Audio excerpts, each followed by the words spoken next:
Sekitar 7% peningkatan arus penumpang terjadi di Bandara SMB 2 Palembang. Dalam satu hari terdapat 3.000 penumpang dari dan ke Palembang melalui Bandara SMB 2 dengan persediaan 13 maskapai. Diperkirakan penumpang pesawat terbang yang melalui Bandara SMB 2 akan terus bertambah hingga 4.000 orang. GM Angkasa Pura II Palembang menyampaikan, saat ini pihaknya menyiapkan layanan pemeriksaan PCR di Bandara SMB 2 Palembang yang hasilnya hanya 3 jam dan untuk lebih mempermudah penumpang yang dibuka selama 12 jam sejak pukul 7 pagi.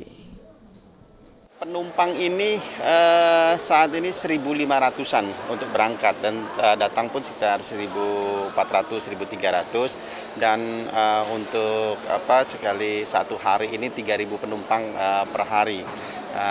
Load factornya juga bagus ya, load factornya ini sekitar 80% sampai 95% dan harapannya peningkatan penumpang semakin baik ya, semakin meningkat. Apalagi sekarang PCR sudah terjangkau bagi masyarakat yang khususnya untuk berpergian menggunakan transportasi udara.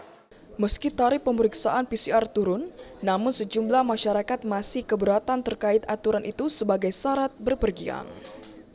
Buat PCR naik pesawat ya saya pen-pen aja, cuman buat harganya terlalu mahal gitu.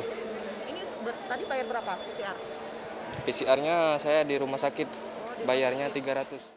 Hingga saat ini, proses pemeriksaan swab PCR masih diberlakukan sesuai edaran Kemenhub, khusus di wilayah tertentu. Firman Hidayat, PAL TV.